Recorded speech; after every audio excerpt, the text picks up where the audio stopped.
સાગબારાના 12 ગામના આદિવાસી ખેડૂતો પોતાના ખેડાણ મુદ્દે અત્યારે હાલ મેદાને છે। ભરૂચના સાંસદ મનસુખ વસાવા, નાંદોદના ધારાસભ્ય દર્શના દેશમુખ, લીલા વસાવા સહિતના ઘણા બધા એવા નેતાઓ છે કે જે લોકો આ ખેડૂતોના સમર્થનમાં આવ્યા છે। અત્યારે હાલ ખેડૂતો અને લીલા વસાવા જ્યારે અન્ન ત્યાગ કરીને ત્યાં ધરણા કરી રહ્યા છે, ત્યારે આ જ જગ્યાની મુલાકાત આજે ફરી એક વખત દર્શના દેશમુખે લીધી છે। શું છે આખો આ મામલો, તેમના દ્વારા શું કહેવામાં આવ્યું છે અને અત્યારે હાલ ત્યાંની શું પરિસ્થિતિ છે તેની વાત કરીશું આજના આ વિડીયોમાં। નમસ્કાર, હું હંસિની અને તમે જોઈ રહ્યા છો નિર્ભય ન્યૂઝ। એક તરફ અત્યારે હાલ આદિવાસી વિસ્તારના પ્રશ્નો દિવસે ને દિવસે ચર્ચામાં આવી રહ્યા છે। એવામાં આપણે જોયું હતું કે નર્મદા જિલ્લાના સાગબારા વિસ્તારમાં ચાલી રહેલા જંગલ જમીન વિવાદે હવે ગંભીર સ્વરૂપ ધારણ કર્યું છે। સ્થાનિક રહેવાસી લીલાબેન વસાવા છેલ્લા 4 દિવસથી અન્ન ત્યાગ પર બેઠા છે અને તેમની માંગણીઓના નિરાકરણ માટે સરકાર સમક્ષ ન્યાયની માંગ કરી રહ્યા છે। અન્ન ત્યાગને કારણે વિસ્તારમાં ચિંતાનો માહોલ સર્જાયો છે અને સ્થાનિક લોકો પણ આંદોલનને સમર્થન આપી રહ્યા છે। જંગલ જમીન મુદ્દે વધતા વિવાદ વચ્ચે ધારાસભ્ય દર્શના દેશમુખે ધરણા સ્થળની મુલાકાત લીધી। તેમણે લીલા વસાવાની તબિયત અંગે માહિતી મેળવી અને સ્થાનિક લોકો સાથે ચર્ચા કરીને સમગ્ર મામલો સમજવાનો પ્રયાસ કર્યો। ધારાસભ્યએ પ્રશ્નના વહેલા નિરાકરણ માટે સંબંધિત અધિકારીઓ સાથે ચર્ચા કરવાની પણ ખાતરી આપી છે। આ મુદ્દો હવે રાજ્ય સ્તર સુધી પહોંચ્યો છે। સાંસદ મનસુખભાઈ વસાવાએ અને મુખ્યમંત્રી સાથે મુલાકાત દરમિયાન સાગબારાના જંગલ જમીન વિવાદ અંગે રજૂઆત કરી છે। તેમણે સ્થાનિક આદિવાસી પરિવારોની સમસ્યા અને જમીન સંબંધિત પ્રશ્નોને ગંભીરતાથી ઉકેલવાની જરૂરિયાત ઉપર પણ ભાર મૂક્યો હતો। 15 ઓગસ્ટ બાદ ફરી મુલાકાતની તૈયારી સાંસદ મનસુખ વસાવાએ જણાવી છે। 15 ઓગસ્ટ બાદ તેઓ ફરીથી મુખ્યમંત્રીને મળીને સમગ્ર બાબતે વિગતવાર ચર્ચા કરશે। સરકાર સ્તરે પ્રશ્નના ટૂંક સમયમાં ઉકેલ માટે પ્રયાસો હાથ ધરવામાં આવશે એવી પણ આશા વ્યક્ત કરવામાં આવી છે। પણ જે રીતે આજે દર્શના દેશમુખ દ્વારા ધરણા સ્થળની મુલાકાત લેવામાં આવી હતી, સૌથી પહેલા તો એ દ્રશ્ય ઉપર નજર કરીએ। સાગબારા તાલુકાના નાનખોપી સહિતના 12 જેટલા ગામડાના ખેડૂતો જંગલની જમીન ન ખેડવા દેવાના મુદ્દે છેલ્લા 4 દિવસથી આજે આ ધરણા પર બેઠા છે। ત્યારે એમના ખબર અંતર પૂછવા માટે અને એમની સાથે એમને સહયોગ કરવા માટે, એમને સાથ આપવા માટે આજે મળવા માટે આવ્યા છે।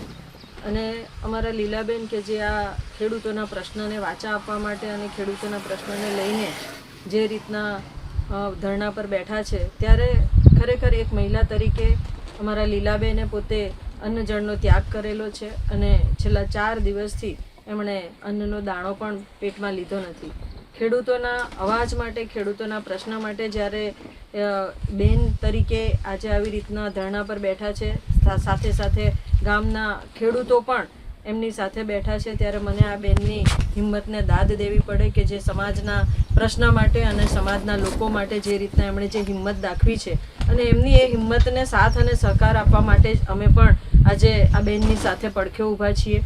અને અમારા સાંસદ મનસુખભાઈ વસાવા સાહેબ કે જેઓ આ પ્રશ્નને લઈને માનનીય મુખ્યમંત્રી શ્રીને પણ મળી આવ્યા છે અને ત્યાંથી અમને સુખદ નિકાલ આવશે, સુખદ એનો અમને પ્રશ્નનું નિરાકરણ મળી રહેશે એવી અમને 100% ખાતરી છે। ત્યારે માનનીય સાંસદ શ્રી પણ 15મી તારીખ પછી સાહેબ એમનું સત્ર પૂરું થશે પછી અહીંયા આવવાના જ છે અને અમે માનનીય સાંસદ મનસુખભાઈ વસાવા સાહેબના માર્ગદર્શન હેઠળ આ કાર્યક્રમ આગળ ક્યાં સુધી એને શું કરવું ને કેવી રીતના એને આગળ વધારવો કે શું કરવું એ માટેનું એમના માર્ગદર્શન થકી અમે આ કાર્યક્રમને કન્ટિન્યુઅસ રાખીશું ત્યાં સુધીમાં।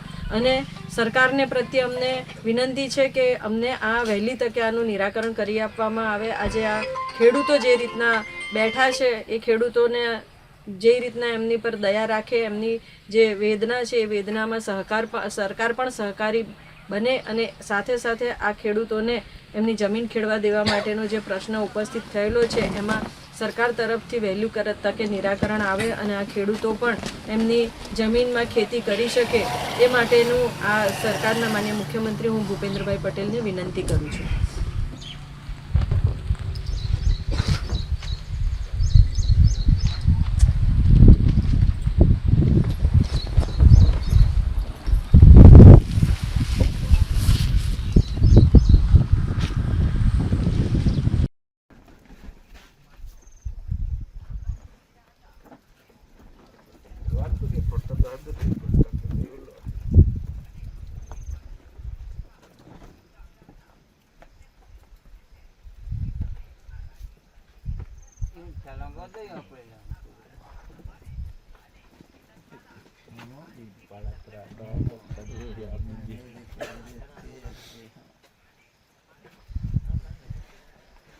કોપી ગામના ખેડૂતોનો આંદોલનનો આજે ચોથો દિવસ છે. સવારના 5 વાગ્યા છે ને વરસાદ બી બરાબર ચાલુ છે, છતાં બી ખેડૂતો મોટી સંખ્યામાં હાજરી આપેલી છે. તો એની વેદના સરકાર થોડુંક સમજે ને કંઈ યોગ્ય નિર્ણય આપે એવો અમારા સરકારશ્રીને વિનંતી છે. આ જોઈ શકો છો, આજનું વાતાવરણ બી બધાને ખબર છે.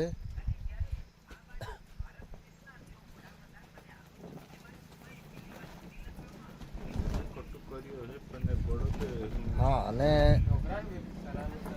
આ ચોમાસાની ઋતુમાં ઢોર ને ડાકર બધા વરસાદમાં ખુલ્લા પડેલા છે. આ જોઈ શકો છો, કમસે કમ 100 થી 150 ખેડૂતો જેવા અત્યારે 5 વાગ્યાના ટાઈમે આ વરસાદમાં આ જોઈ શકો છો.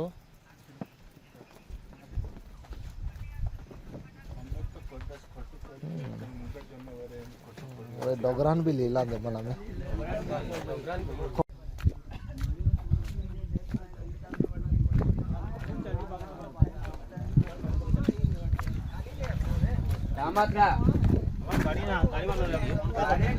એ દાદા તાપા ઘડી એ દાદા ઠકારે જાય ઘડી.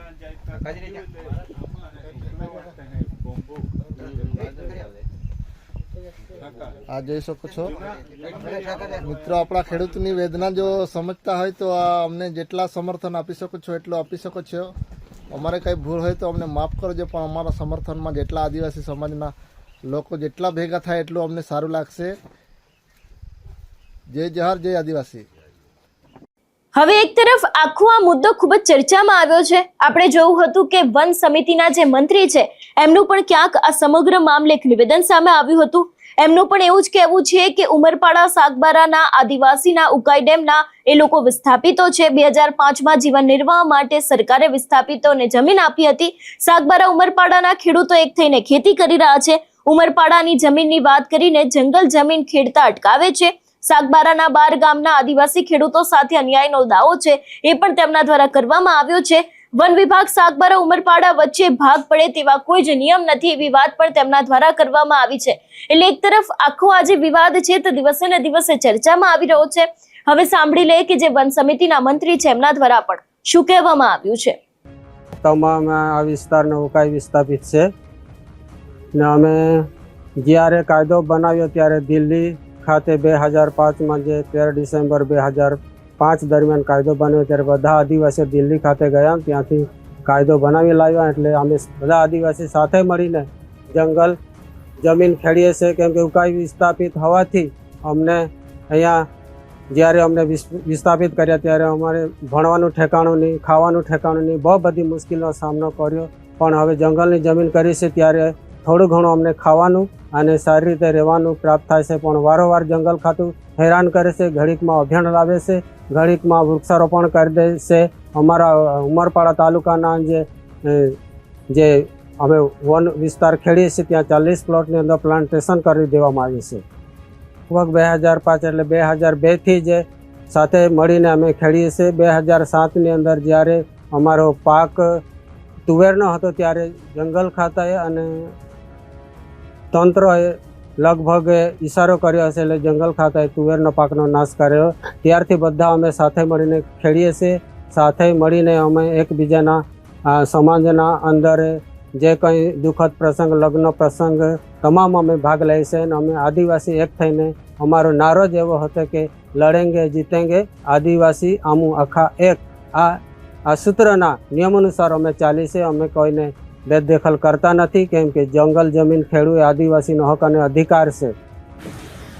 એમાં એવું છે કે જે ઉમરપાડા વન ખાતું એવું કહે છે કે આ જમીન ઉમરપાડાની હદની વિસ્તારમાં આવે છે, એનો વિરોધ થઈ રહ્યો છે. પણ એ લોકો જે ખોપીના ગામના જે લોકો છે એ બી લગભગ 2002 વર્ષથી ખેડતા જ આવ્યા છે. પણ હવે આ 2 વર્ષ પછી આ તંત્રને નજરે પડી છે કે આદિવાસીને ખેડતા અટકાવીએ એવો આ વન ખાતાનો નિર્ણય છે.